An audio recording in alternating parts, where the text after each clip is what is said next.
I did a video recently on the #1 best anti-inflammatory food. Today, we're going to talk about the #1 inflammatory food on the planet. So there's a lot of confusion in this area of what causes inflammation. You have the vegans telling you that red meat and other types of animal products cause inflammation.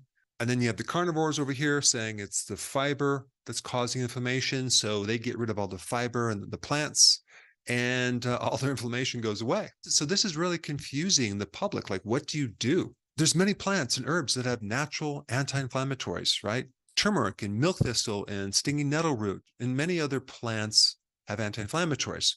But of course, they also have anti-nutrients, right? Some people might say plants weren't designed for us to consume because they don't want to be eaten. But someone could say the same thing with animals. Animals don't want to be eaten too. They want to survive, right?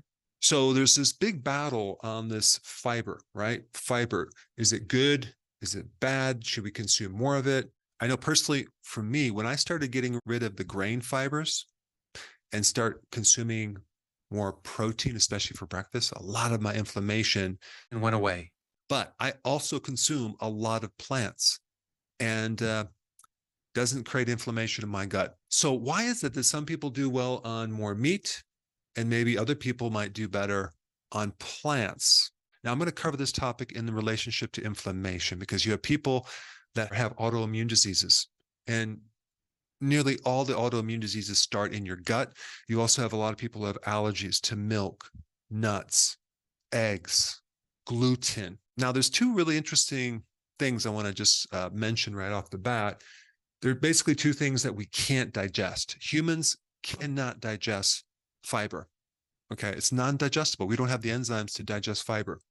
And also, gluten, the protein in grains, is the only protein that we can't digest. And now, what about this fiber, right? Do we have a problem with fiber? Well, some people can do well with fiber and other people can't. So, what breaks down the fiber? It's your microbes. So, if you were just to do some research on your own, just type in Google fiber, gut health, fiber inflammation, gut inflammation, you're going to just find fiber is anti-inflammatory. You're going to find that for so many different research articles will tell you that, but it doesn't really explain when a carnivore cuts out the fiber, man, that they feel better, like their autoimmune diseases clear up, their allergies clear up. So what is going on there? Well, what if you were to type unfermented fiber? Okay. Like maybe overloading the gut with so much fiber that you can't digest it, and some of it's unfermented. It's not broken down because the way that microbes deal with fiber is they ferment it. So if you were to type on that, you're going to find something really interesting. You're going to find that unfermented fiber is inflammatory. So that's probably what's happening. And the reason why that's happening is there's some alteration in the gut microbiome. So you just don't have enough of the right microbes to deal with this fiber. If you're like me in practice, you have a lot of experience working with people one-on-one with fiber, without fiber, and the history of maybe when they start developing inflammation. And there's always a time frame in their life that all of a sudden they can't digest this, or all of a sudden they're starting having inflammation. And so it's really important to do a history on what that person consumed before that, whether they developed an allergy as a child or late in life. For me, I can get away with eating anything until I was in my 20s. So if you start asking questions about someone's past, about what they ate, and what would alter the microbes, you get some really interesting information. We know antibiotics destroy your microbes, right? Like 80% of your microbes, they die off. So people who have had a lot of antibiotics have a lot of gut inflammation. They have more autoimmune, they have more allergies. And also what an infant is fed. Have they had breast milk, which is loaded with probiotics from birth and a lot of other things to build the immune system? So I think a lot of these inflammatory problems start early on as a child. And if we look at what kids eat, it's a lot of ultra processed foods, AKA junk foods. Could this be the source of that? We have salt. We don't have a lot of fiber. We have sugar. We have different forms of sugar. We have different forms of flour. We have different oils. Maybe it's a combination of all these right here, right? And it's so funny that they call it ultra processed food because it doesn't even resemble food. But before I go any further, I want to share something about ultra processed food companies.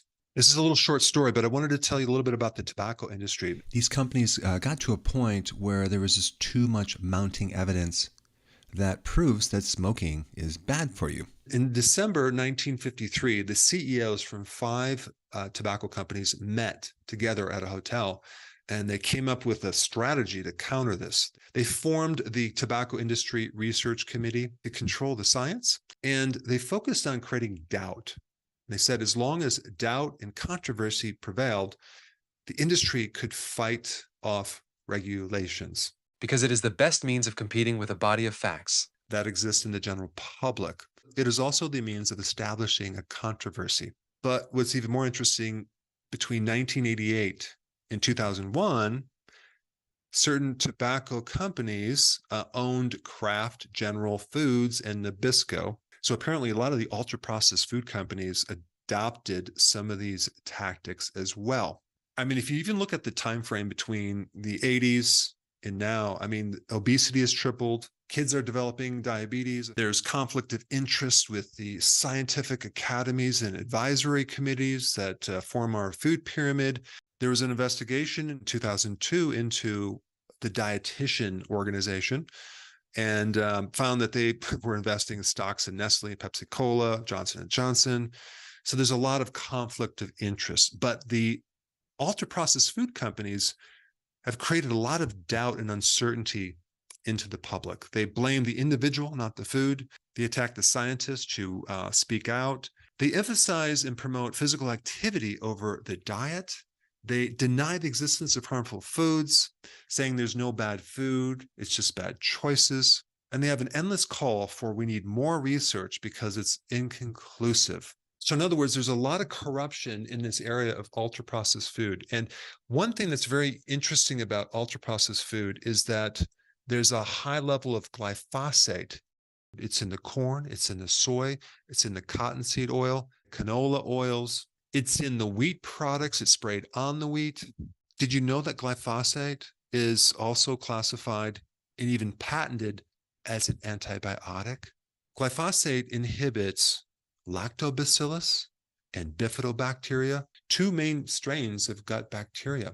And out of all the antibiotics that humans have taken, because the widely promoted and sold glyphosate, this is the main antibiotic that's being put into our food. And very unfortunately, we've been put on an antibiotic without even knowing it. And so out of all the combinations of these ingredients, glyphosate is at the top of the list as far as of what it does to our microbiome. Now, in plants, what it does is it kills bacteria, okay, in the soil, and then it allows the unfriendly bacteria to overgrow and kill the plant. In fact, in this one report that I read, if you spray glyphosate in a sterile soil where there's no bacteria, apparently it doesn't kill the plant. In other words, you have to strengthen the pathogens by getting rid of the defense mechanism so it can take over the plant. I wonder if this is happening to our guts right now, especially since autoimmune diseases and many allergies start at the gut. And if we've been on an antibiotic for all these years, what is that doing to our inflammation? So as soon as we create enough damage in the gut, now we can't handle the fiber. Why? Because the microbes aren't correct and we're going to get unfermented fiber and it's going to irritate us. And this is why people that go on a carnivore diet do much, much better. And then when you change a child's diet and get them off the ultra processed foods, right, they start having all sorts of positive outcomes. So the number one most inflammatory food on the planet is this right here, ultra-processed foods, which is more than one, but it's a basic recipe of sugar, flour, and seed oils with glyphosate. All right, so now that you know the most inflammatory food, if you haven't seen my video on the most anti-inflammatory food, that's a very interesting one too. I'm going to put that right here. Check it out.